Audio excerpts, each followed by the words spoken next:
Прийшли окупанти до нас в Україну, форма новенька, воєнні машини, та трохи поплавився їх інвентар. Байрактар. Байрактар. Російські танкісти сховались в кущі, щоб лаптям посорбати довбані щі, та трохи у щах перегрівся навар. Байрактар. Байрактар. Зі сходу припхались до нас барани, для восстановлення великої страни, найкращий пастух баранячих отар. Байрактар. Байрактар. їх доводи, всяке озброєння, різне, ракети, потужні машини залізні. У нас на всі доводи є коментар. Байрактар. Байрактар. Вони захопити хотіли нас зразу, і ми зачаїли на орків образу. З бандитів російських робить примар.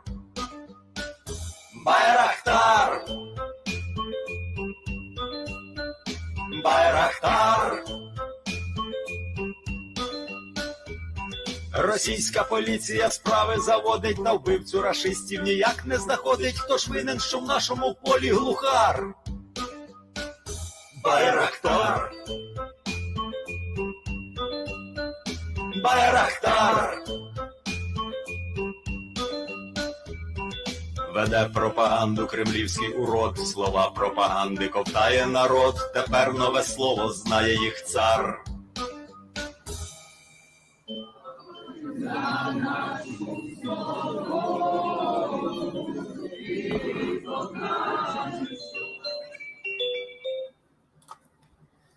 Howdy, folks. What's going on, everybody? Thank you all for being here. Yeah, if you're having any audio issues, let me know. I don't know if it's on my end or not.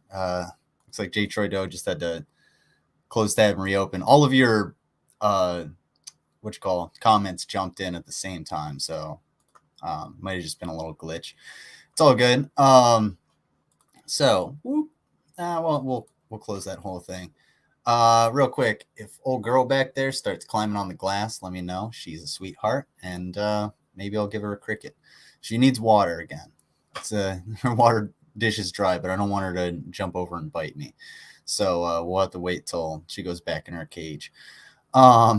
So real quick, I just want to put out a thank you to everyone that donated to,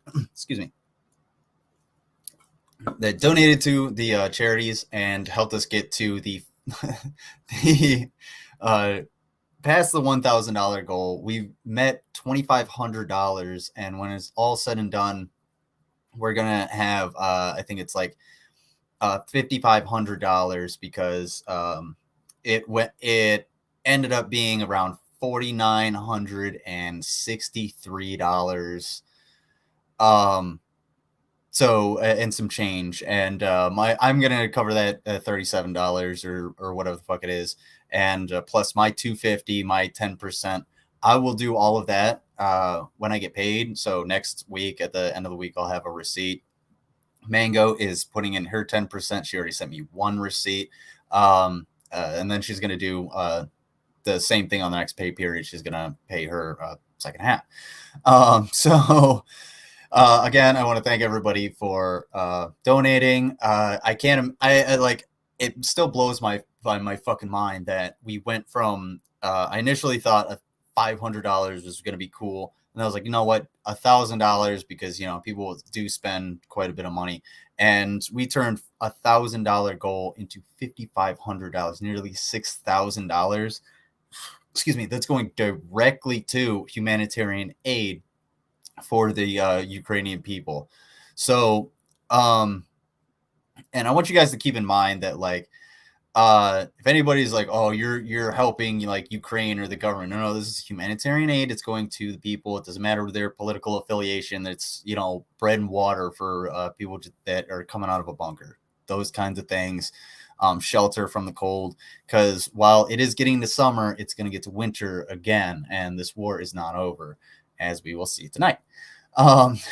So thank you all for also hitting that like button, subscribing, sharing this around. Please do keep in mind that I'm not a professional. I don't know everything. I'm kind of going through this. Correct me anytime I'm wrong, or send me any resources in order to correct me. I will take any kind of criticism. If you're shitty about it, obviously I'm going to be like, whatever. But please do correct me if I get anything wrong. Real quick, I'll say what's up to the chat. We got a folks with the two guns. Mango Jones, of course, always with the links. Security Monitor Lizard, thank you for being here. Or Backup Monitor, rather. Whoopsie. Jay Trudeau, we talked before. Oh, sweet girl. Yeah, she's a sweetheart. She's thirsty. She was crawling around, and when I came into the room, so she probably heard my voice and she's like, whoa, we gotta chill. She might be getting ready to molt, and if she molts, that'll be fun. So anyway, how do you do this? Sorry, I'm not the best at like switching these things around. Plus, like I had to mow my lawn, and I had to like go into the shed and spray a bunch of wasps and everything. It's all muddy and everything. Ugh, it's the fucking worst. And I just got a shower like 20 minutes ago. That's why I had to move this, because I had to eat. And I still didn't eat enough. All right. Crack that tank. No, we're not gonna watch that. Anyway, yeah, please go check out the main channel as well, Security Monitor Lizard, and that's where I do all the non-informational stuff. All right. Anyway, let's move along, folks. What do we have since last time? Quite a few things. Actually, this headline that I'm about to read it's really funny. This quote from the press secretary. It's actually pretty funny. So, see Periscope Films. Was that in the it's Periscope? Maybe. I don't know. I'm not gonna bring it up because it's just gonna it won't bring me back. You're gonna have to tell me what's up. Anyway, so where we were last time is essentially where we are today, except in the and try and pronounce this, Azovstal. Yeah, Azovstal defenders, mayor of Mariupol. Mariupol is about to fall. The defenders of the steel plant essentially have no supplies. They're either going to have to surrender or be killed. And at this point, it's the Russians. They're more than likely just going to kill them. And this is it's pretty fucked up to just kind of say that, but that's the unfortunate part of this is the war, and that's the ultimatum that was given. Also, I don't see them going down without a fight at any point. So we will see what exactly happens with this, whether or not there's like if they're able to get out, if they're able to rig the place to kill a bunch of Russians or some shit like that, and or deny the enemy, essentially bring in basically rig the place to blow up, and if somebody sets something off, it's just going to destroy cave in certain parts. I'm sure there's plenty of defenses in there that we don't know about that they have set up, so we shall see in the next coming days. Oh yeah, the tank thing. Yes. Yeah, we'll watch that. We'll watch that one of these days. Maybe on the public affairs thing that I'm still working on. I got everything for it. I just need to put everything together. In a good way. All right. So the Russians are essentially have just been bombarding the steel plant for this entire time. There has been a couple of like ceasefires where there's still shelling going on where and people are trying to escape because there were I think there may still be civilians in the steel plant. We may not know at this, or I don't know at this point. But there has been windows given so people can get the fuck out of there. Unfortunately, the defenders are still there, so we will see what happens to them, and that will essentially close off the southeast of of Ukraine, and will require all of the resources to come in through Romania and Hungary and Slovakia and everything and be squeezed down into Kiev. Kiev, not Kiev, down over here. And it's essentially just not looking good anywhere in this region. And one of the worst parts about it is this bridge that we talked about last time, I believe may have fallen. I do have a video on this, so we're going to watch a guy talk about it, give us an update. He's going to give a little bit more succinct, a little bit more in depth on what is actually going on. But this is essentially where, oh no, why'd you do that? This is essentially where we are at today. And the Ukrainian people are not going down without a fight, obviously. We can see what they've taken out. So far, I believe it was 24,000 Russian troops. Mind you, 24,000. 24,000 Russian troops have been killed. Okay? And that's just the soldiers. The soldiers on the Russian side. Mind you, there's probably hundreds of thousands of casualties at this point. We don't know. We won't know the numbers until years after this whole thing, ends, whenever it does. But think about 24,000 Russians have been killed in this war. They've lost 1,000+ tanks, and this is just it's like mind-numbing to think about that, because we have not seen a war like this in how many years, how many decades? Seriously, this is a conventional war again, folks. This is a conventional war, so there are but stronger weapons, and that's what we're going to talk about a little bit later, is the type of weapons that they're using on the Azovstal steel plant down here in Mariupol. I sound smart, but yeah, we're gonna check the situation with that dude's video, and essentially what we have to do is give any kind of support that we can for the Ukrainian people. And I am still in the works of going over there. So yes, yeah, that's still a thing. I know I said earlier, yeah, and you went, no, it's still a thing. It's still in the fucking works. So don't worry about that. But we'll see what happens with that. Anyway, I just want to check out a couple of these headlines, and we'll talk about them, and then we will move on into some videos. Alrighty. This is what I was talking about. This was kind of funny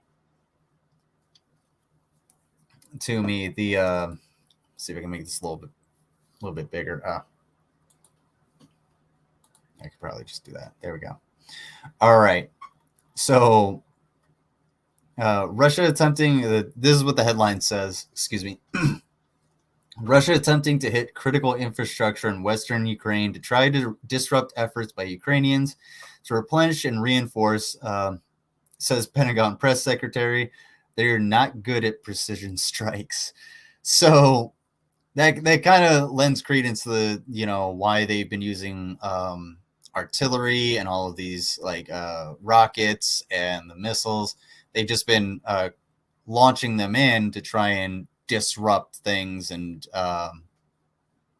it doesn't seem to really be as effective as, well, what the United States has done all around the world with precision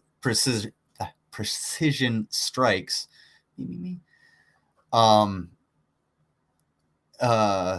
Although the problem with us, the problem is our intelligence is horrible, so we hit the wrong target 98% of the fucking time. So there's something to be said there, but it does go that does go along with how this war is kind of going, with the Russians using more what do you call area defense? What the fuck am I? Long range artillery. There's a term for it that I'm brain farting on. long-range artillery, and missiles, cruise missiles, stuff like that, and their ability to use the sea as well. They do have ships down here, I think, still down in the ocean, or down on the water. So I just thought that one was kind of a little funny. All right, next one I wanted to look at was this one. This is going to be a danger for a very, very long time. And it's landmines. We talked about landmines last time with those guys going out and they were literally just poking the ground with a stake, walking around, poking every square inch of ground with that little stake to try and find all of these mines. And this is why. This is what happens. This tractor was rolling out and kablam, hit a mine. Here's a Jesus Christ. Here's it's a fire engine. Excuse me, I'm brain farting on all the words. Fire engine that got hit, and these were hit by anti-tank mines. These were not anti-personnel mines, because an anti-personnel mine versus this tractor would have just kind of, blown off the tire, done some damage. It's like we talked about last time, anti-personnel mines are mostly meant to maim and wound rather than kill the enemy, so that that person has to be taken care of. It incapacitates them, takes them out of the battle, but it also forces other people. I think it was Puffalopagus or Two Guns said last time, like one injury is like 3 men down or something like that. I totally forget. It's a perfect analogy. But so they ran over these anti-tank mines. The anti-tank mines are somewhere around like 10 to like 20 pounds of explosives. These are massive. And you can see this crater that the thing is sitting in is from that mine. Granted, it was in sand, but it's still, shows it. And it says 3 were wounded. It doesn't say anyone was killed, so take that as you will. But yeah, if you ran this over, you probably wouldn't be feeling too fucking good. Let's just say that. Okay. And all around the country, there are explosions, and there's constant resistance. And it looks like the way this map is set up, this map in particular, maybe next time we'll take a look at the Institute for the Study of War, look a little bit more in depth, or I will beforehand. But there's still explosions in Kyiv. There's missile strikes, reports of explosions reported. And if you track them down along the line here, it looks like he's trying to split the northern part as well. And it kind of makes sense, because there's this massive river, this massive body of water down here, which is, I don't know why I feel like such a fucking jack-a-mole. You have all of this terrain, essentially, in order to create a border. Fuck you, dude. In order to create a border and deny the enemy an effective way to attack you, other than from the air, or to use the small passages of land. And these passes over here and bridges have been notoriously throughout war just an absolute, like, a decision maker of conflict. So we'll see how this develops. We'll continue to pay attention, and we will, in the meantime, get into some videos. What do you guys think? I think that's a good idea. Alrighty, folks. Please check out the magical map.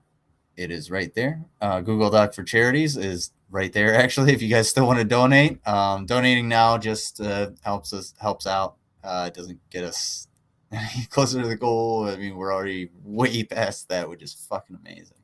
But yes, there it is. Thank you. You can check out the magical map on your own. Alrighty.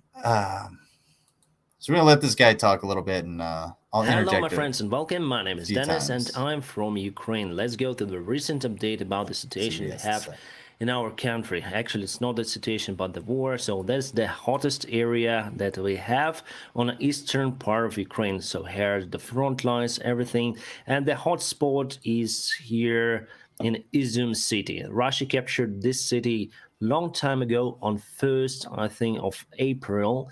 Already 1 month it's under control of the Russian troops, and they use it as their main base to provide the offensive operation towards Ukraine to reach the goal. The main goal is to capture Slavyansk, Kramatorsk, and Severodonetsk in that region. The second goal is to extend the front lines from this part and capture our forces, Ukrainian forces that are here. However, they are struggling to do it. So if we scroll back, of course, you might see that they took quite a lot of land here, but that land is not really strategic. Our troops withdraw, of course, but we withdraw to control those main traffic lines, railroads, and the main road that connects Slavyansk and Izum. And what news that we have the news came just this morning. We attacked the major control hub of the Russia, which was in Izum city, and we have the article about it. I just randomly put in a Google search, so I have this resource. Russian general is killed in Ukraine. Kiev claims to have taken out yet another senior officer as Putin tries to conquer the East. So yeah, that's the 10th Russian general that's died, and I'm pretty sure we talked about this a while ago, but the Russians don't have non-commissioned officers. They don't have like a structure like we do. They typically have like their high command out on the battlefield with the rest of the soldiers, which is not at all how the U.S. operates, and that's how you get all of these generals getting so actually I don't know what required to kill those generals, and General Simonov, there's the picture. He promised to be dead already, and we also have rumors it's unconfirmed information that the General Gerasimov, the K general for the Putin army, was injured during that attack, and so many officers actually lost their lives in that attack. So I say again, I don't know what rockets were used to attack that place, but that army on the north, it's out of control nowadays, and we expect no more offensive, hitting some kind of company. You just hit the management, they just disappeared. So how would you rule the company? The same idea goes to the army. They are out of the leaders now. But of course, 100%. Like, I mean, if you've ever seen what's that movie, Platoon, it's very end. Spoilers. Movies from the 80s. So if you've ever seen Platoon, there's a command center, a tactical operations center, and you got all these like colonels and generals, and they're like making phone calls and like trying to direct troops, and this Vietnamese soldier runs in as a suicide bomber and just boom, blows himself up and kills everybody in there. And it ends up, nobody knows what the fuck to do. They don't know what's going on. And if there's no, you can't get command reports from the battlefield, then, well, your troops are not necessarily going to know what to do. And they're going to kind of faction out. Losing a lot of leadership like that is, especially in one go, is a big detriment to morale. and it'll cause, again, that like factioning of soldiers, because you're like, oh shit, well, we need to make sure we stay in communication. And I figure at this point, the Russians may have figured out a way to keep themselves all sort of together without that central hub. But they still have generals, officers, so they will send them here in Izum again to control Barnes this was an part of animal. Ukraine. But I do not expect I forget. that. It's been way too long since I've seen that movie. I forget which one was Sergeant Barnes, but I think if it's the guy with the scar, then yeah. Offensive operations He had an from M4. Russia going on right now or in nearby days. About the situation in Mariupol, breaking news, the evacuation of the civilians is ongoing. Somehow we managed to negotiate with the Russian army the evacuation of the civilians from Azovstal. That's the huge factor that they have here. We have actually. So we are evacuating our people from this hell dude. on earth point. Look at that fucking place.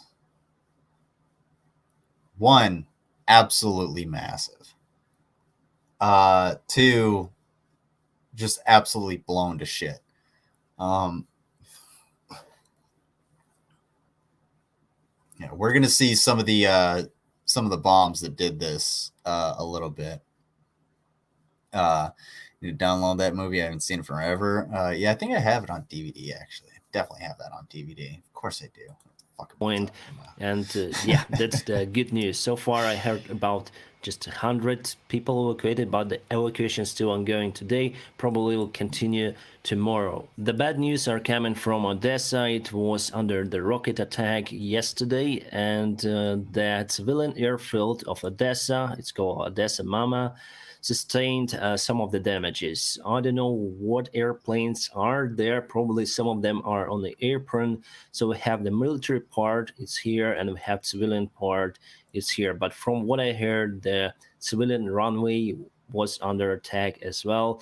If you don't know, I'm the airline pilot, and I used to fly to Odessa many times. And just last year, the new runway was opened for this airport. Previously, this was the runway. Actually, now it's the main taxiway for this new runway. It was just recently opened, and my friends, it's sustained. From what I heard, some of the damages. I hope the airplanes that are or were at the apron here, I hope they're okay. Anyways, it's kind of bad for civilian aviation industry in Ukraine, the aviation industry itself, since we have just Borispol Airport and tag. So one of the things he was talking about, I was wondering if he was going to mention it or not, but he was saying, like, I hope all of the aircraft are okay. And, you know, I'm sure, I hope they are, obviously. I want them to be able to like ferry people out of the country, evacuees, refugees, people that need to get the fuck out of there, non-combatants essentially. But also, like, those missiles might have actually hit the runway. And one of the things they used to do to us in Iraq, on Fob Warrior, because Warhorse was in the south. On Fob Warrior, what they would do is launch rockets onto the airfield. I mean, one was the biggest thing to hit, and, you know, it would wake people up. They would set off the radar and everything. Plus, it would cause delays in the aircraft taking off because they couldn't run over a pothole. So that pothole had to be filled constantly. They had to constantly, like, fill these fucking potholes and sweep off shrapnel off of the runway so that the, you know, planes don't run over them and shit like that.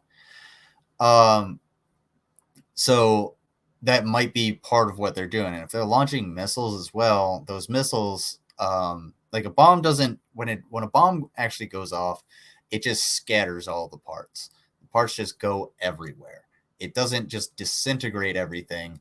You need, like, a nuclear bomb, and even at that point, the radiation is still there. So it just scatters the parts. And when a missile, like a cruise missile, comes in, the engine and all of the mechanisms, aside from the explosives, tend to just be thrown all over the place, and those have to be cleaned up. And it's not like you can just walk over, pick it up, and throw it in a dumpster or anything like that. You got to be able to, take it over there or go over to it and make sure it's not gonna, explode again, something like that. Make sure it's, and especially if it's something like a cluster bomb, there could be bomblets around, and you don't know if they're the size of a ping pong ball or the size of a baseball or maybe the size of a fucking tennis racket. Who the fuck knows? And they could blow the fuck out of you.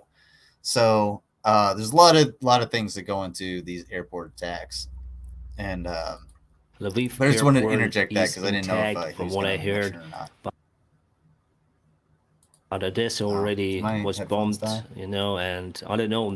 Then the war is over. For how long we should No, wait it's for just the not moving. aviation What the fuck? industry to go on its rails again? People will start fly, of course, but from where? You need to rebuild the runways first, put the navigation aids. But yeah, it's a big hit for civilian aviation in Am I Ukraine. the only If we one move without from audio? Odessa to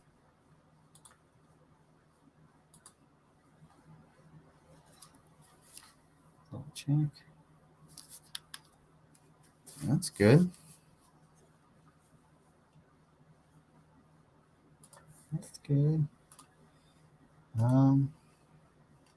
to the Snake Island, huge factory they have. Yeah, I'm the only one without audio. What the fuck?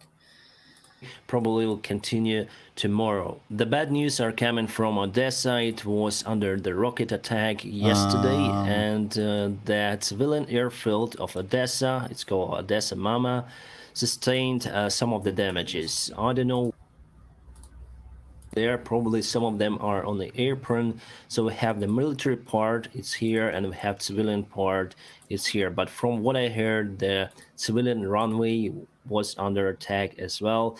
If you don't know, I'm the airline pilot, and I used to fly to Odessa many the times. fuck? And just last year, Just all of a the sudden, new it just runway stopped was opened giving me for any this audio. airport. Previously, What? this was the runway. Actually, now it's the main taxiway for this new runway. It was just recently opened, and my friends, it's sustained.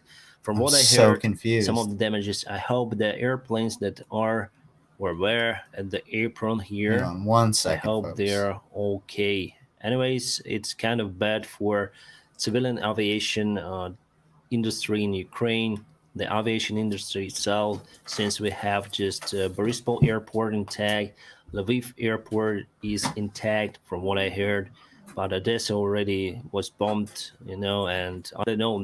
Then the war is over. For how long we should wait for the aviation industry to go on its rails again? People will start fly, of course, but from where? You need to rebuild the runway. Hello, my friends, and welcome. My name is Dennis, and I'm What the from shit, Ukraine. dude? Let's go to the recent update about the situation we have in our country. Actually, it's Oh, not I the see what situation, but the happened. war. Okay, So that's the okay. hottest area that we Hang on a have second, on the folks. eastern part of Ukraine. So here's the front lines, All everything. right, And all the right. hot Sorry spot about is that. here in Izum city. Russia captured this city long time ago on 1st, I think, of April. All right, sorry about that. I guess the voice meter was fucking up. Yeah, weird. Odessa. I really apologize. Yeah, we're successful with that. And what is this? This is the Russian Moskva ship that sunk not long time ago. Russian voice flagship. Yeah, it sunk not far away from the Zmyny Island, Snake Was Island. his Speaking voice about meter the south fucking my part shit up? again. Yes. So this is the His Crimea. was. Actually, it's my homeland. I was born here in Sevastopol.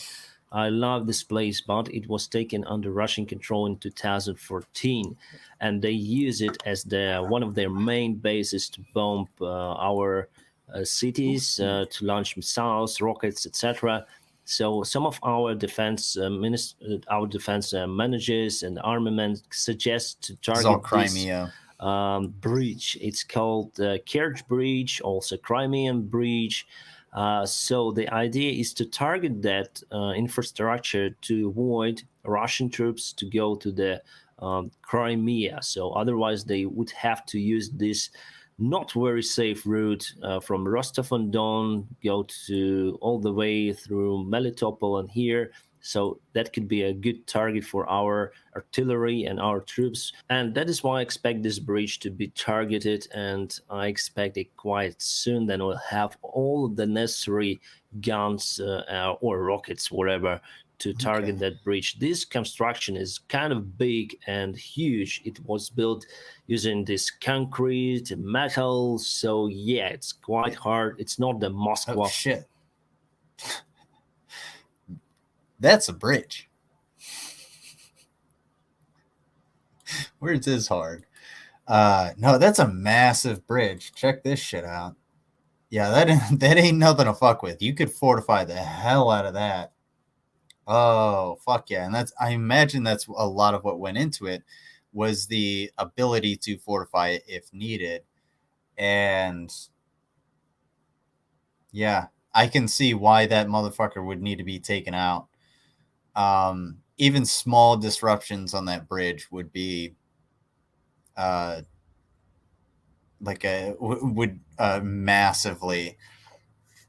would be a massive interruption to any operations or any transportation for the Russians. So yeah, 100% see what he's talking about. For transparency, I posted the successful donation screen for my donation today in the Discord. It doesn't have any of my personal identifiers on it, but you can see the amount I donated to Mike and Mike Chrome. Too easy. Thank you very much, Mango. Always appreciated. Flagship. So it would be quite hard to destroy this huge bridge, and it consists of the two lines. One is automobile line, as you can see here, and the other one is the railway. So Russia, their army uses mostly railways to provide the supplies, logistics for their U.S. army. military actually uses we rail. Can hit it over here. Lot. This is the most vulnerable place, as I see, much, which is rail in we the actually sea, use or we may to hit it over here near to Crimea. And if we move a little bit to Russia here, it's the neighboring area of Russian territory. So we have the information that some of the base, probably this one, was under attack by someone. Probably it's Russian provocation. Alrighty. I'm going to go ahead and copy, paste, since I'm like, it's an easy boy. All right, there's the we're gonna move on a little bit. There is the video that we just watched, and you guys can check it out. Check out the rest of it for updates, and check this guy out. I just discovered him today, and I need to watch more of his stuff because he is very well informed on what the hell is going on. So we will check in more with Denis Davidov. So other than that, we will. Oh, okay, there it is. No, we don't want to do that. Alrighty, folks. So, and yes, I do have the car video, folks. So if you guys are wondering, yes, I have the car video. We will watch that at the very end. I am looking for something specific. Alrighty. Perfect. Video blog Russian soldier. Alrighty. So, real quick, I am actually going to whoa. Okie dokie. Alright. So, I am going to go ahead and jump up, use the latrine, and I will be right back. And then we will get into this and take a look at it. This is the part of the stream where it's going to get a little heavy. Going to get a lot heavy. So be forewarned if this ain't your thing. thank you for coming by. I appreciate it. Did what I could for updates and to help you out. In the meantime, just please like and subscribe and share and do all of the YouTube-y things to get these videos out there, because I like doing this. I will be right back because I have to tinkle. I'm a tinkle princess. Yes. Where is my fucking... There it is. Be right back, folks.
Oh, oats.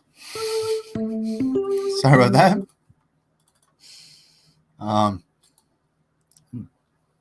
Excuse me. Had a little something to eat.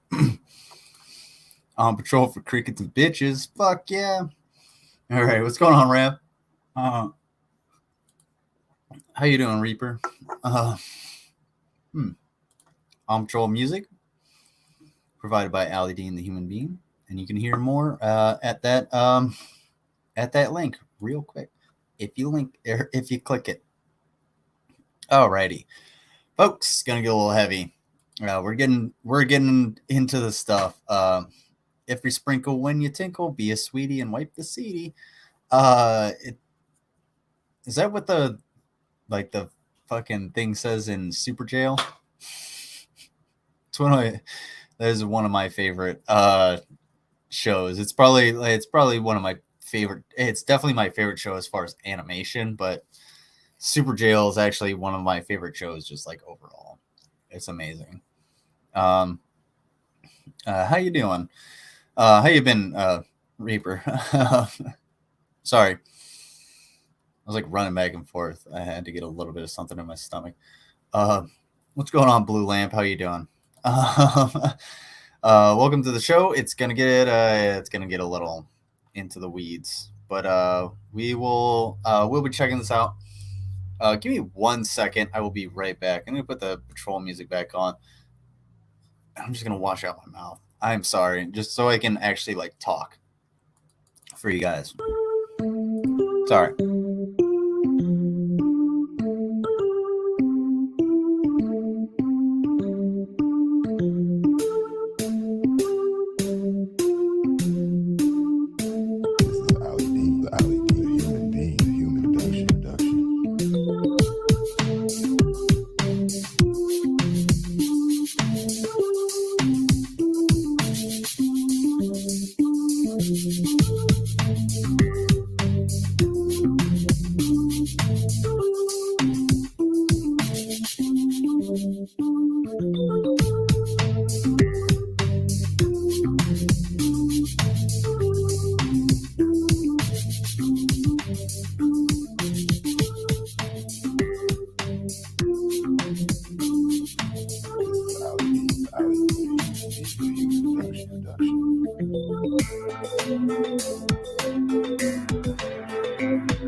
Not bad of you. Sorry, I don't think you guys wanted to see me floss. So I grabbed the thing. I was just sitting here with it. So yeah, I also love that show. Super Jail is one of the best shows, definitely as far as animation.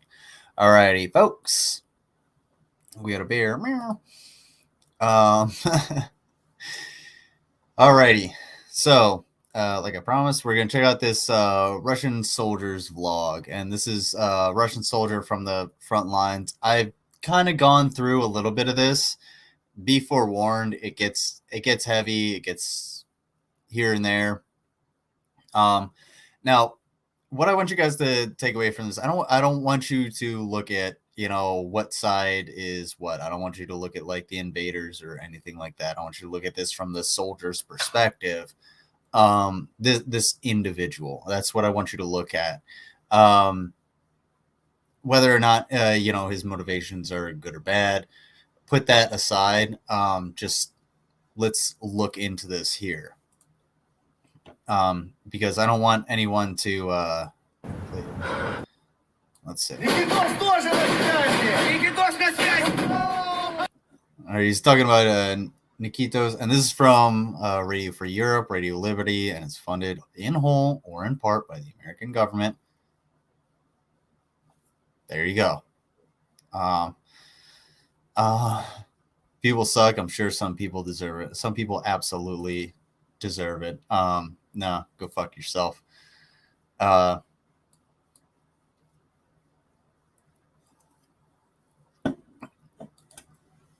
I'm sorry. I'm not going to be on the side of invaders of a foreign nation. Yeah, guess what? I was there at one point. Not going to do it again. Yeah, we're not doing that. So.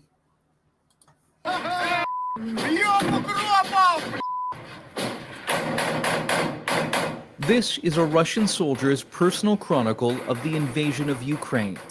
On March 6th, 25-year-old Anatoly Dryomov started a video blog on his Telegram social media channel. It offers an intimate and sometimes disturbing view of life on the front lines. Мы в Укробовской хате, хаваем укробовское варенице. Says we're in a Ukrainian apartment, eating their jam, everything's great. But smoking our Курим свои cigarettes. сигареты, да. Smoking Вот our это у нас cigarettes. мега-воин, сепаратюга, дикий. He's our mega warrior. or Dryomov something. posted dozens of videos from March 7th to March 15th as Russian troops advanced on the city of Popasna in Ukraine's eastern Luhansk region. They faced stiff Ukrainian resistance. Возможно, это последнее обращение. This might be my last message. We have lost lots of killed and injured. It says killed and wounded, lost and wounded, whatever. Blow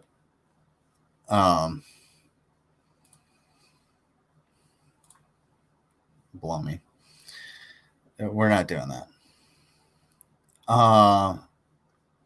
We have lots of killed and injured. It's March 9th, 1 p.m. And you can. У нас очень много 200 и 300. Yeah, he didn't sound too good.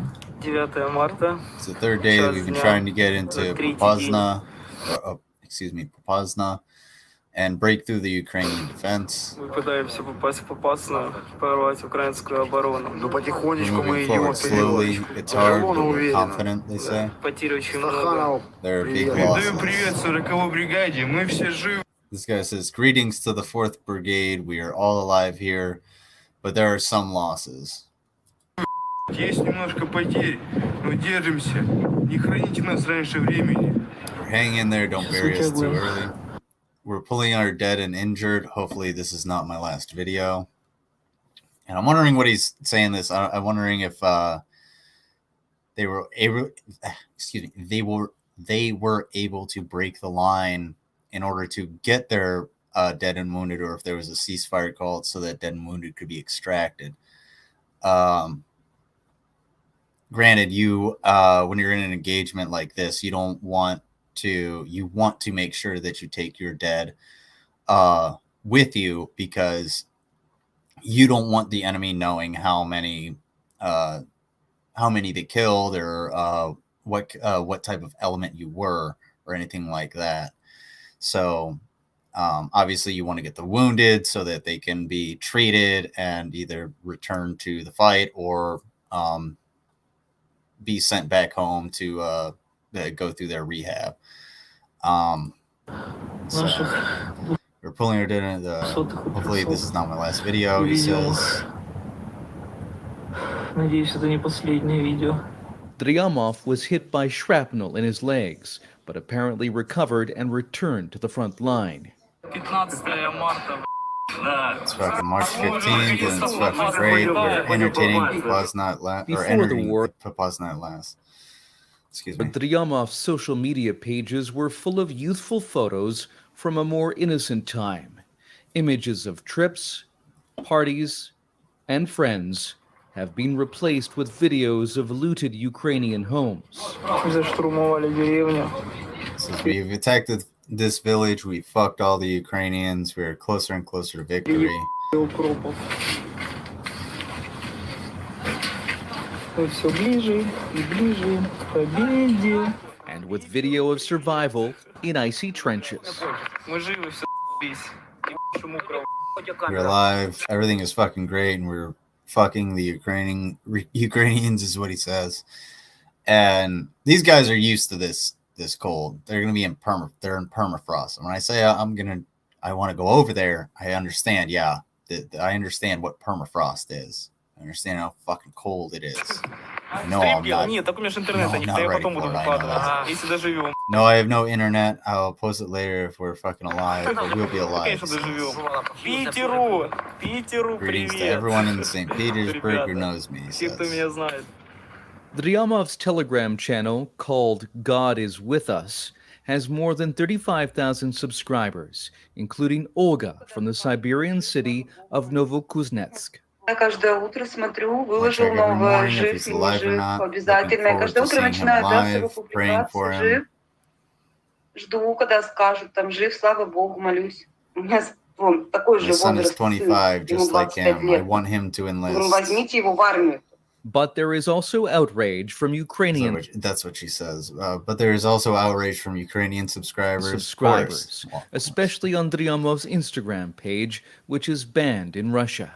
They post comments like "Burn in Hell, Save Ukraine," and the number 200, which is the Russian military code for a soldier who's been killed.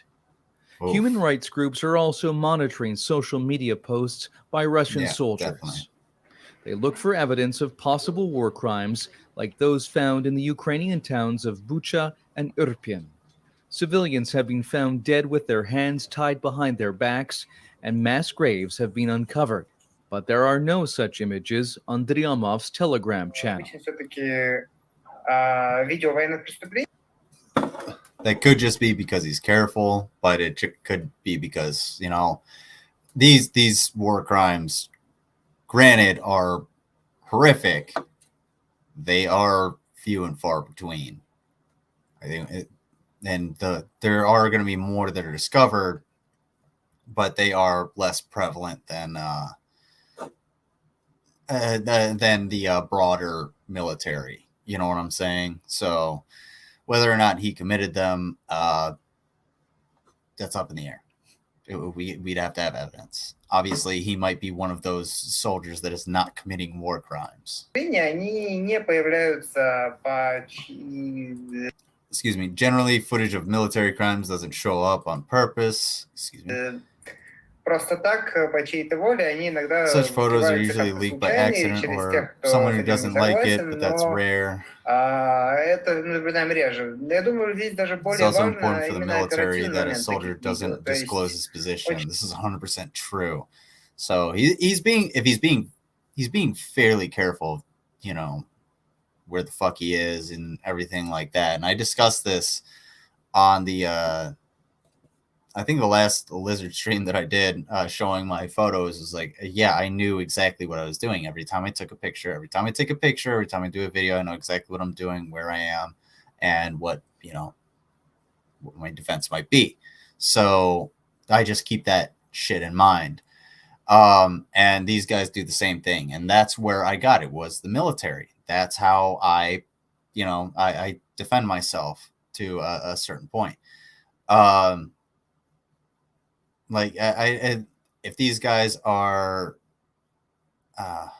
like, I mean, if they're out in the field and they have their location on, and there was actually this story a while ago. What the fuck was it?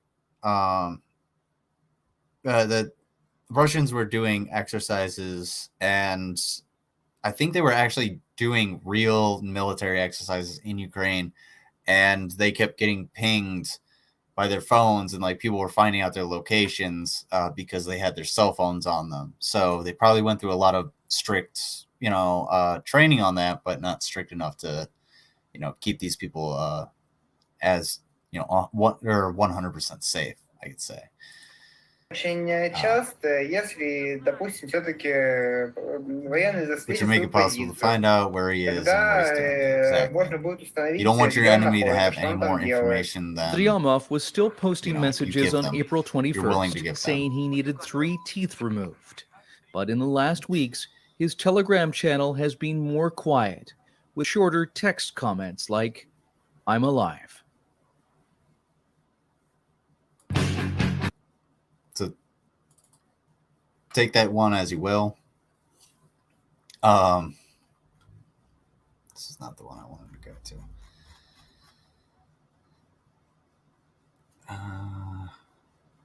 Okay, we'll go to Esvastal. Alrighty. Wow. I know. So take that as you will. Like whatever you can find. If you can find more information on that, by all means, send it to me, or, you know, review it yourself onto his actual blog, onto his actual videos and everything. Please do check that out. And I should probably just I'll give you the video. Надеюсь, это не последнее видео. Stop that. All right, here's the video. Paste. Enter. All right. So there's the video. Oh, what's going on, Dita Duvall? Thank you for being here. And thank you so much for your generosity over this last month. It's always appreciated. And I honestly, like I don't know what to say for real. It's really hard to explain my, put into words my gratitude towards you. So thank you very much, Dita. And everybody put some put some peppermints in the chat for Dita. Do you like peppermints? Are peppermints cool? I like peppermints. Alrighty. Folks, so we're gonna take a look at Esvastal. Now this is a very quick video. I believe it might be sped up a little bit. Actually it is. So we're gonna go down to 0.75, excuse me. Gonna listen audio, workies for mich. Well, morgen nirnik heute sagen alle Fallen Leute. Keep that one in mind. How about? So we're gonna check out these Russian troops, quote unquote, storming the steel plant. What they're actually storming, I'm not 100% sure. So we'll analyze that as we go through. Yeah, everybody hearts for Dita. Hello, Dita. Alrighty. So check this out. So yeah, this is at 0.75, and this is at normal speed. So yeah, this is definitely sped up. I'm gonna put it at 0.75, and yeah, it looks like that looks like actually looks like a I don't know, 1114. It's a Humvee, that's for sure. It's not an 1114, but I don't know. Maybe it's Russian or some shit. These guys are flying down, ready to go.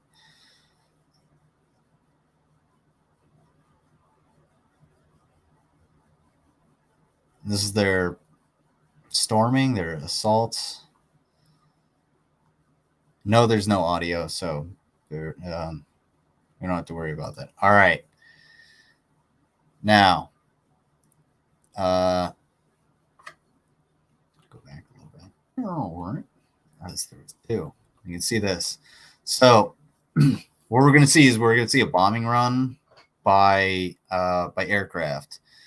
The reason I know it's a bombing run is one, because it says bunker busting bombs, and bombs are not shells. So there you go. Well, shells are bombs, but bombs are not the same thing as shells. These are dropped by aircraft. So, and you're going to see them, they come down in a straight line because they were launched with or dropped with precision. Now, bunker busters, what they do is when they drop down, they actually dig in and then they explode. But what we talked about last time was actually the basically the impenetrability of this steel plant and the or the bunker underneath rather, and how it's meant to withstand a nuclear explosion. So bunker busting is probably just going to shake up the people inside, and we don't know if they can actually get out or not. And again, we talked about that earlier. Go back and check it out, but we'll check out these bombs that go off. So we'll actually watch. I think this is not sped up. They do a few bombing runs, so I think there's 3 or 4 that they actually go through.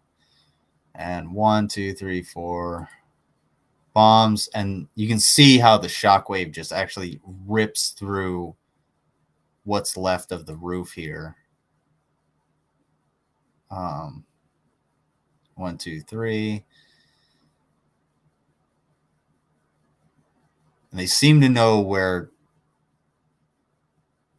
I'm wondering if they actually know the proper places to hit. Let's watch that real quick one more time. 1, 2, 3, 4. I think that was actually 5. So, boom, boom, boom. Oopsie. Don't you hit me. And the more bombs that they drop, the more of these bunker busters, like, they're going to collapse this infrastructure that's around here and make it unsafe. They can make it unstable, and all you have to do is, lean against the wrong pipe, and half a building fucking collapses. Not only will that give away your position, but it's going to collapse a building on top of you. So I imagine the people underground are feeling this. They're going to feel the shock of these bunker busters. But I doubt these are actually doing a whole hell of a lot. Kind of like if anybody's seen Band of Brothers, there's a point where they're going up towards the Eagle's Nest in the Alps, I believe, and they're trying to get past this roadblock that the Germans made, and it's basically just a bunch of rocks. They put a bunch of rocks on this mountain pass so that the enemy can't get through. And what they do is they try, putting a bunch of grenades down and then shooting it with a bazooka to blow it up. But what they really need is an engineer to actually get in there and blow the motherfucker apart, because if you put a bunch of grenades on there and shoot it with a bazooka, all that's going to happen is the explosion is going to go out in the most, in the easiest way possible, which is not into your barrier there. It's going to go out into the atmosphere and back at you. So that's kind of what they're doing right now, but they're also destroying the infrastructure around this, so it's going to be harder to fight inside, but it's also going to be harder for any of this to be rebuilt as well. All right. So let's see if you destroy Russian targets and kick off. No. All right.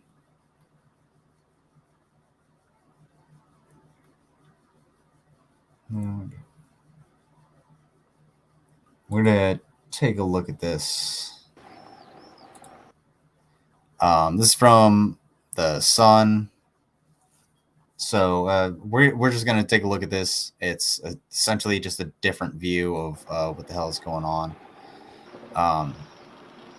As you can see, there's a lot of smoke. If you guys are just listening, this is President Zelensky talking. He says, I wish you health, Ukrainians. Our defenders. We finally have the results. The first result of our evacuation operation from Azovstal in Mariupol, which we have been organizing for a very long time. It took a lot of effort, long negotiations, and various mediations. Today, 156 people arrived in a different city. It's I can't pronounce the name. Zaporizhzhia. I hope I said that right. 156 people, women and children. They've been in shelters for more than 2 months. Just imagine, for example, a child is 6 months old, 2 of which are underground, fleeing bombs and shelling. Finally, these people are completely safe. They will get help. And I am grateful to those on... And I'm grateful to all those on whom the rescue of these people depended, who agreed and who helped. I am grateful to everyone who ensured the physical transportation of people through the humanitarian corridor. Of course, we will continue to do everything to get our people out of Mariupol and Azovstal.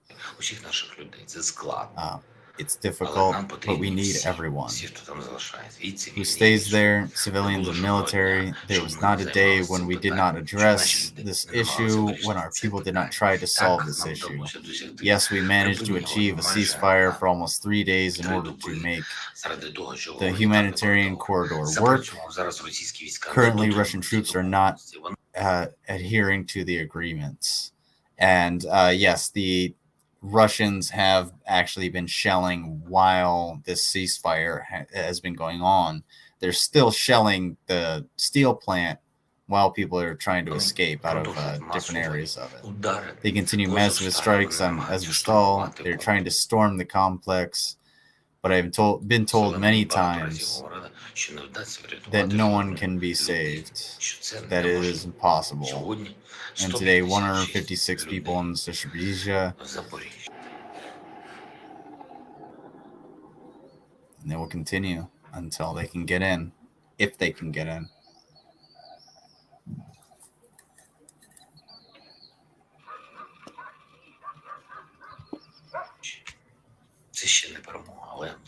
This is not a victory yet, but this is already a result. And I believe that there's, excuse me, go back a little bit. I believe that there is a chance to save our other people. Apparently, the Russian military has reacted extremely nervously to our success today. Various Ukrainian cities have, once again become targets for Russian missiles and Russian strikes, like we saw on the map earlier. Lviv has been hit. That's where Andriy Vasilenko is. Excuse me. He has been putting out more music. I need to share more of his music. Oh, excuse me. We might listen to that at the very end, but that's where he is. And again, these missiles that are coming in, these are cruise missiles with, you know, hundreds of pounds of explosives and everything. Like, they're advanced, and they're just sort of like the press secretary said, they're not necessarily the most precision weapons, so they're just sort of landing everywhere. So keep that in mind as well. He says Lviv, Vinnytsia, Kyiv region,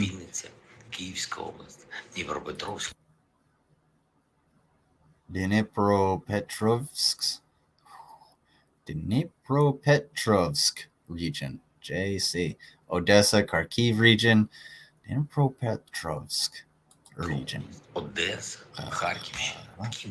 So just scale today's shelling clearly does not indicate that Russia has any special military purpose. Strike at Zakarpattia? What exactly can it give Russia? They are trying to vent their powerlessness because they can't beat Ukraine. Oh, you fucking tell them. And this is going to continue. We're going into World War III, folks. We're going to get there. It's going to be a fucking shit show. We're basically already there. The only thing that hasn't happened, the only thing that hasn't like solidified the fact that it's fucking World War III is the fact that nobody's launched a goddamn nuke. That's what we're expecting.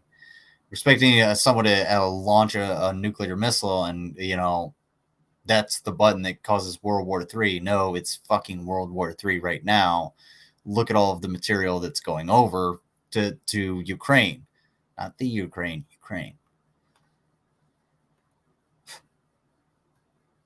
Anyway. All right. I'm not 100% sure what this Далі was. оперативна інформація від Генштабу. Збройні сили України продовжують знищувати ворога. Майже 25 тисяч російських окупантів полягло на нашій землі. Okay. Звітують у Генеральному штабі Збройних сил України. Right. This is what I was looking for. These are the numbers as reported by this Ukrainian television station, and this is what I've essentially seen from like news reports. It's around 20 to 24,000. I'd say it's more around 21,000. It is closer to the numbers that I've seen, but 21,000 soldiers or personnel rather killed. 87 missiles. I don't know if this is like missile strikes. 194 aircraft taken down. Is fucking 194 aircraft have been taken down, and fixed wing aircraft. That is not drones, but fixed wing aircraft. That means people like one with a pilot. 155 rotary wing aircraft, so helicopters, whether they be transport or attack helicopters, they have been shot down. 155. 1,077, so around 1,000 tanks have been destroyed by the Ukrainians. And if the video of them just murking tanks left and right with either artillery or NLAWs or javelins or whatever it may be is any indication, yeah, that seems about around the number we should be at. And 2,610, so around 2,500 personnel carriers. These are like BMPs, the machines we were talking about. So these are armored personnel carriers. They have machine guns, like heavy machine guns, 30 millimeter cannons.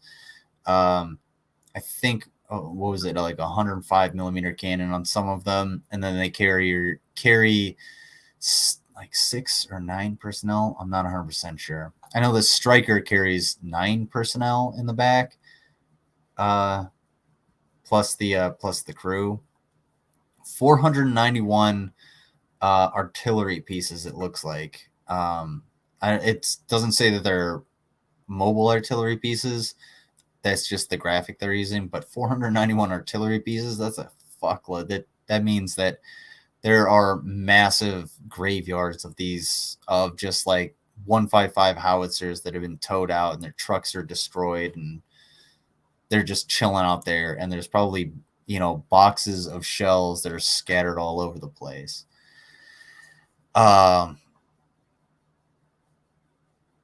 This looks like 81 missile launchers. So I'm wondering if this is ADA, air defense artillery, or SAMs, surface to air missiles. So 81 still. 163 MLRS, so multiple launch rocket systems that have been downed, whether they be Grad rockets or any other type of rockets that have been launched out.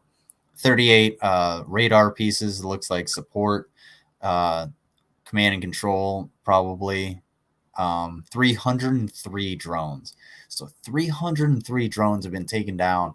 And I know at least a few of those have been taken down by Stinger missiles and man-pad, so man-portable air defense systems.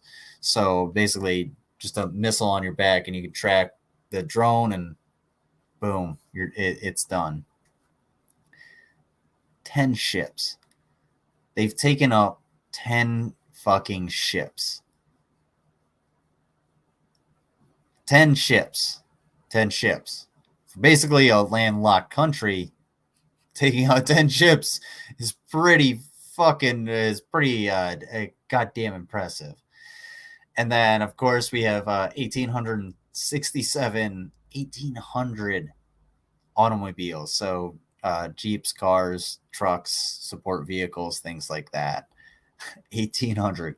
Massive amounts of losses for the Russian military. And this, like, if this happened for the US, if you saw this as on the news for us, can you imagine? Can you fucking imagine the panic people would be in? What?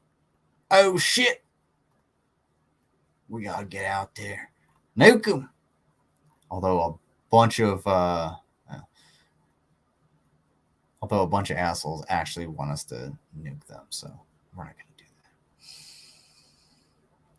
that. Alrighty. We're at the 1 hour. Let's see. So, all right.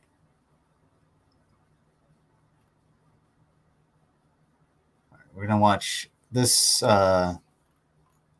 this video real quick, and then we're gonna get into the last few videos that are well, hey, who, if that's not the thing you want to watch, then there's other places to be.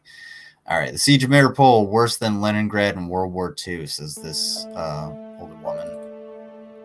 Again, this is Radio Free Europe, Radio Liberty, funded in part or in whole by the American government. I wish this was all fake and not such a horrible truth, she says. She's crying. 87-year-old Elvira Bortz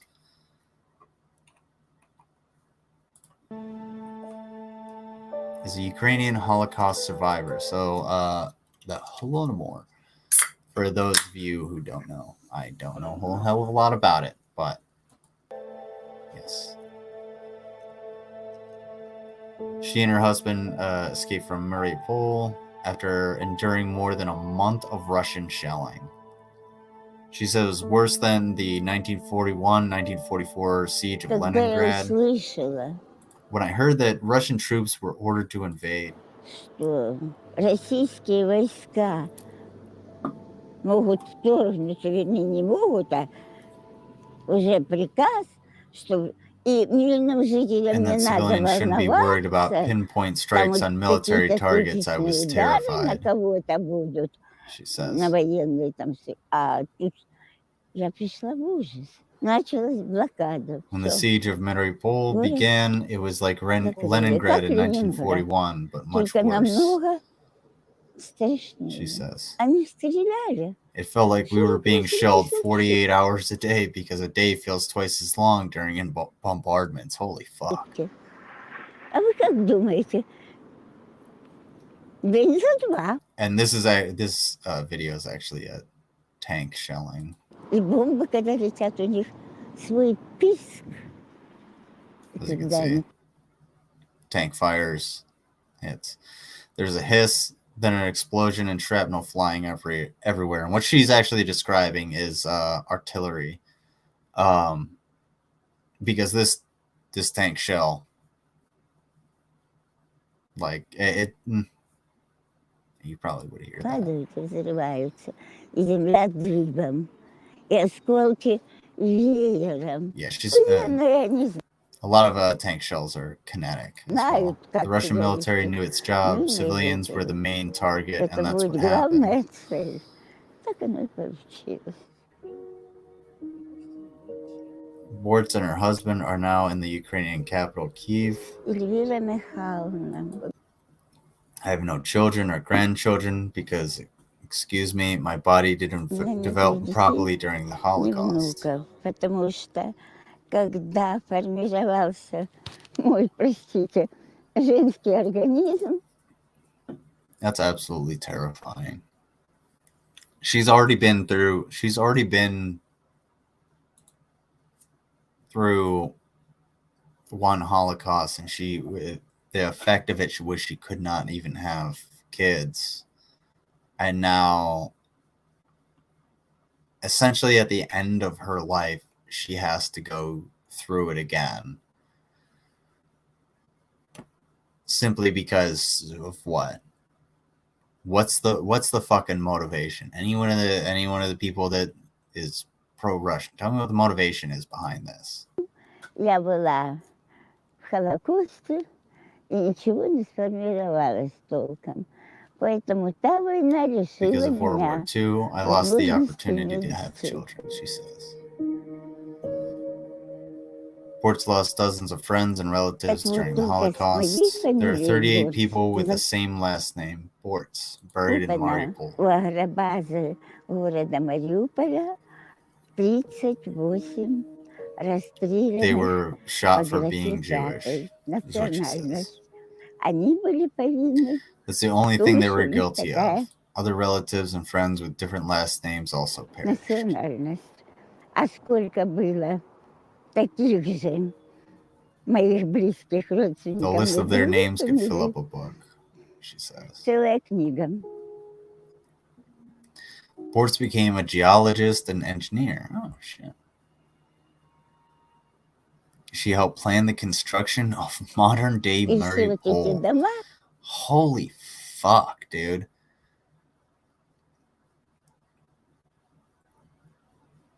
How any of the motherfuckers that are like pro-Russian invasion, how can you justify this?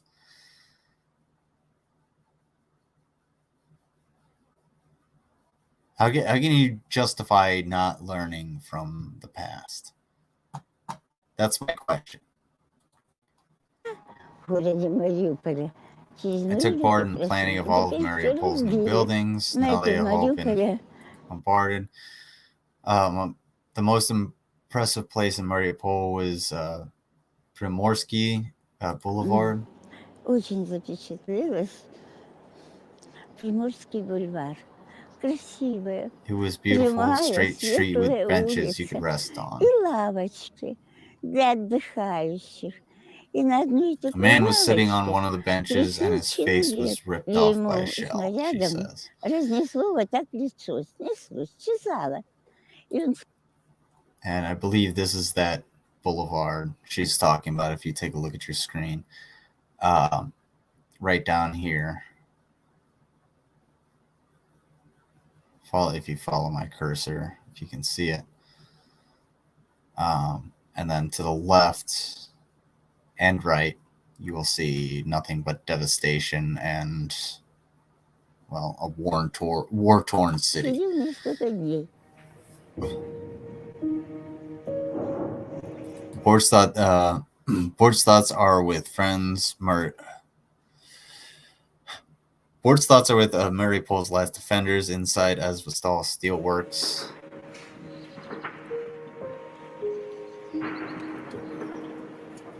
They were with many civilians surrounded by Russian forces. Эти парни, которые The guys who have been fighting all this time are всё trying to это stop the время Russians сражались, are now held up in пытались это Azovstal, как-то their last stand, остановить. she И says. сейчас они встали. Последний час. Господи, спаси их. God save them all. Ты It же was you, сам, President Vladimir господин Putin, who Путин, said всё время говорил о том, that every что в country's каждой law and стране tradition should be свои respected. законы, свои обычаи. И что ты сделал? И что ты сейчас And what have you done? сделал There's so на much твоих blood on your руках уже? hands now that no God will ever Через forgive you. крови, что этому уже прощения просто никакой Господь даже не позволит. Мы все как бы свидетели We are witnessing the mass killing of этого civilians by Russia. массового One убийства. second, folks. What? I don't know, yeah.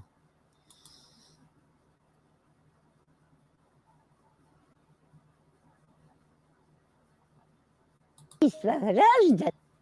Just keeps, like, voice meter might need an update. It just keeps disconnecting. Соседней страны. И мы не имеем We have no права right to remain silent, молчать, otherwise we'd be иначе мы accomplices to this killing, соучастники этого she says. убийства. Всех. Понимаете? She's right. Ну, не They знаю. pretend it never Я не знаю, happened. что еще можно добавить. Господин Путин.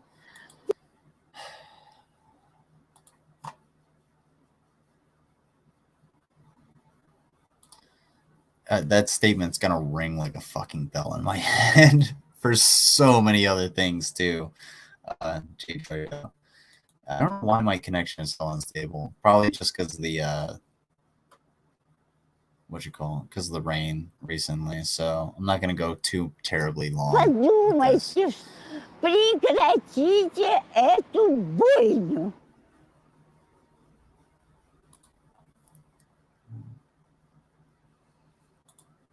This was the last story produced by RFE RL journalist Vera Hyrick. Please hope I got that right. She was, I believe, killed in a missile. She was killed in the missile strike that destroyed her Kiev apartment on April 28th.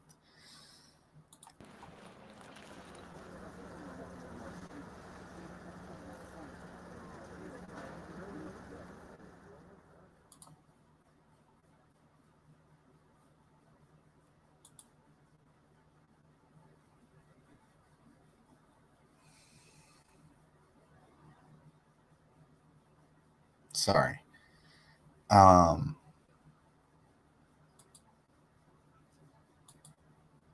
Далі оперативна інформація від Генштабу. Sorry, I needed a second.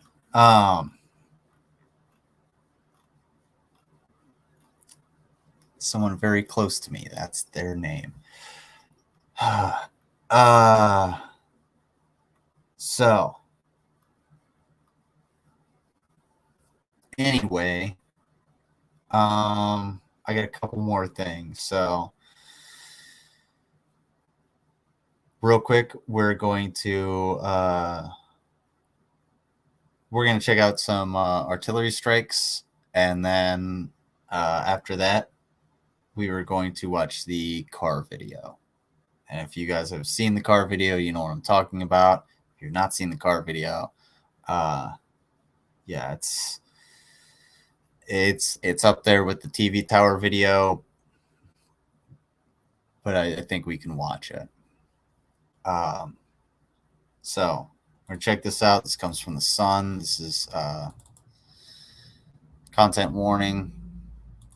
So we have right here. What do we have? We have a BMP.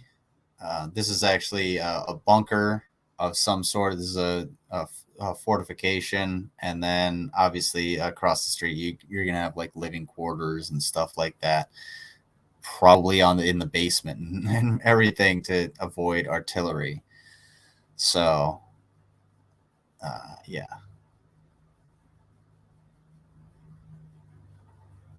and yeah, this is gonna get a little messed up. So we have artillery incoming, and we're getting the fuck out of there. Now, this shell landed directly outside, and as you can see, there was a jump cut. This didn't hit right where those soldiers were. I imagine they got into there at some point, because we're going to see them get the fuck out of there. And there was a lot more. There's a lot more coming out than there were going in the first place. Sorry, my connection's so bad. So these guys would just keep running, and now they're just the Ukrainians are just shelling the woods, essentially trying to get them. So they reconnect with each other. They link up, try and find somewhere to go, and they're found. And they hit the ground.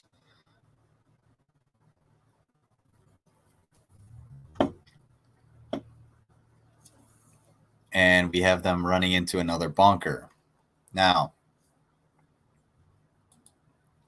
hang on one second. Why is my connection so fucking bad? I'm not on Wi-Fi. All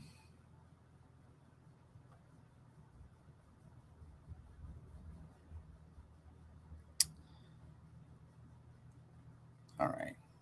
Since I'm not playing anything, probably. There you go.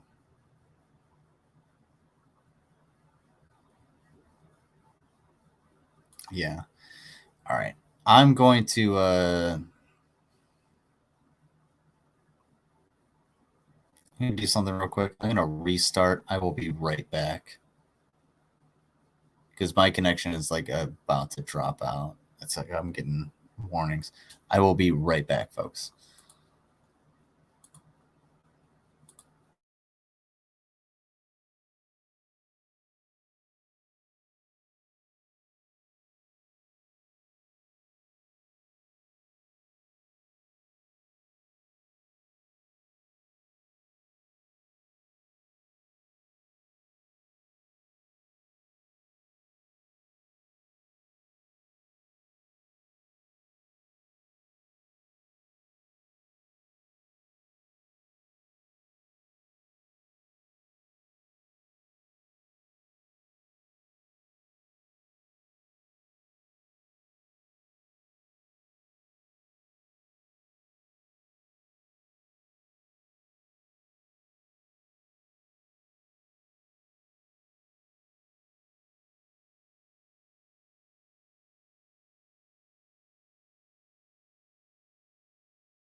Alrighty, folks. Sorry about that. Hopefully I'm coming in clear. All right. Ooh, we don't want to do that. There we go. Alrighty.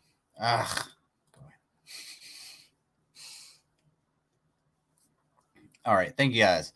Sorry about that. I just needed to restart. Like I was getting an error in StreamYards, and then fucking Windows started giving me a fucking thing. So we'll not do that. And we'll just restart. Anyway. So where were we? So we're down here. We get to our forces. Excuse me. All right. My connection's about to get all fucked up again. It doesn't really matter.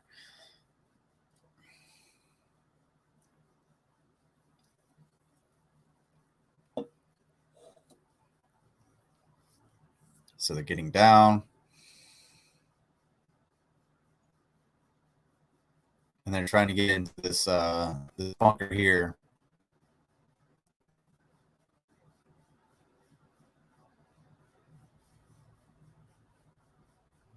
And whilst they do, you can see there are more and more packed in there.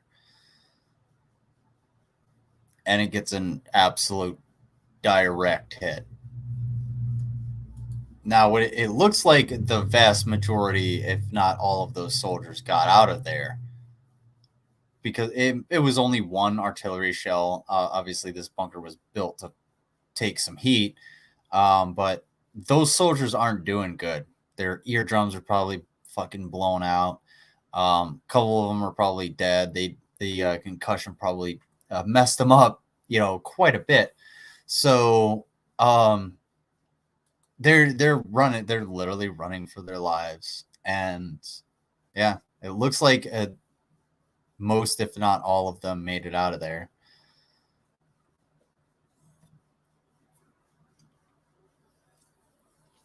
Honestly, one of the best things to do might just be to stay in there. Okay. All right. Especially if you could tell that if you knew the drone was watching you, the best thing to do would have been to stay in there. So, all right.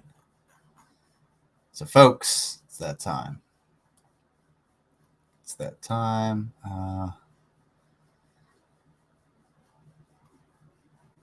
So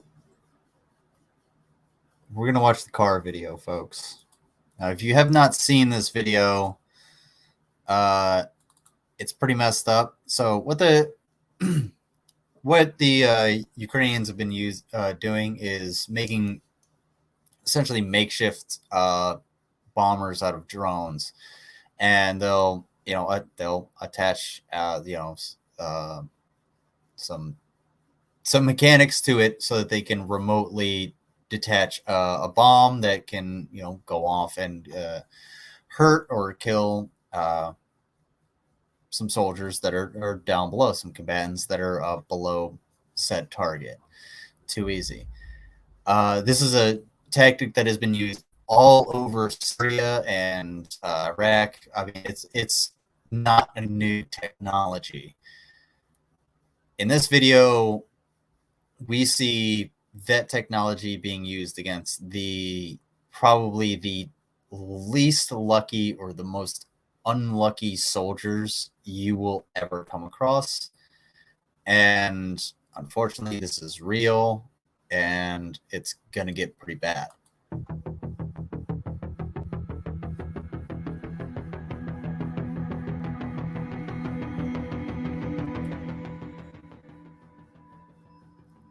I'm just turning on the music just because it's not really. So we have some soldiers down here. We don't know what they're doing. Drop a simple bomb. Boom. A couple of guys are wounded. Can't move. It looks like this guy's actually about to put on a tourniquet around his leg. Yeah, he's putting on a tourniquet in order to stop whatever bleeding. These two are immobile. They're not. They are ambulatory because they can sit up. However, they are not mobile. This guy's like, okay, I gotta tie this tourniquet because he's not doing too hot.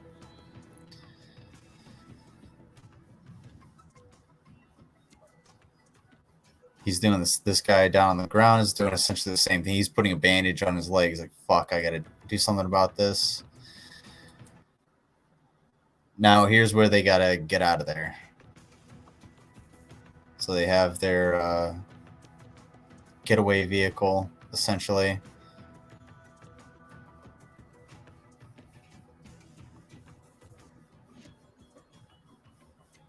Like I said, the unluckiest soldiers ever. They happen to get hit directly in the sunroof. And well, don't fare well for the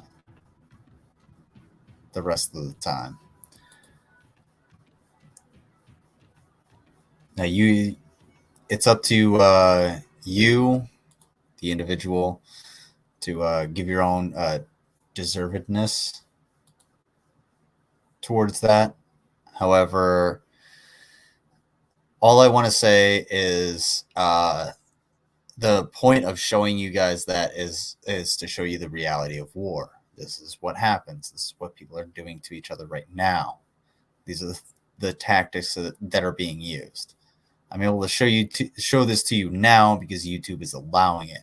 Otherwise, we would have to go on Funker 530 and risk, being shut down. Having this channel shut down, which if it did, oh fucking well. That would be unfortunate. But I don't want anybody to take away anything like nasty or psychotic from this. I want everyone to understand that the footage that is shown, the things that are shown, the detail that I go into, especially even when it's, watching people get killed, the detail that goes into the military tactics, it's all educational, and it's all just to get an understanding of how things operate, and to try and learn not only for myself but with you as well. So there's not a whole hell of a lot for me to end on that can be really good. This is a brand new video, so I think we can watch this real quick. And we can see what... okay. So what he's digging out, actually, out of this, he's probably about to dig out one of the steel BBs that's in this matrix, because this bomb didn't go off effectively. It didn't explode. You can see all this like leftover explosive, I think is what this is. Yeah, you see? So it's got this little slug here. And when these rockets come in, when these missiles come in, they explode and these slugs go all over the place. Well, this one didn't explode properly. It only exploded on one side, left a bunch of the explosive left over. Yeah, I gotta figure out that sentence. And also left a bunch of these, and these are the things that kill you. These are the things that fly out everywhere. You might think like, oh, well, a grenade, it blows up and the shell actually flies out all over the place. No, the inside is actually like wrapped with little steel bits like this that fly out and add extra fragmentation in order to wound and kill targets. So, and it's all within this little matrix here, which didn't go off because all that explosive didn't ignite. That's how those bombs work. there's not a ton of. I know what to leave you guys on. Why don't we do this? I'm gonna leave you guys on something good. We'll check out Andriy, him playing the bass for the first time after Ukraine war is what he says. This is a title. So check this out.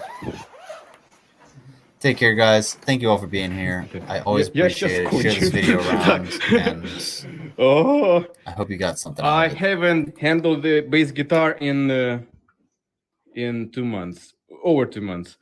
Короче, знімай. Historical moment. Playing bass for the first time since February 23rd, and I hope my bass guitar does not think it's cheating.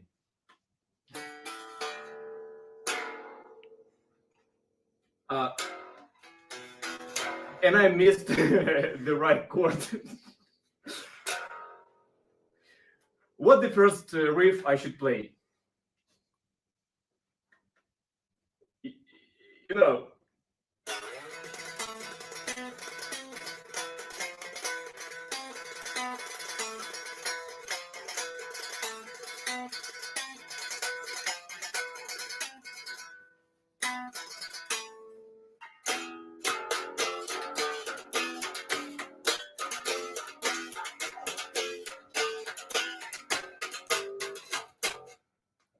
I won't do it this time.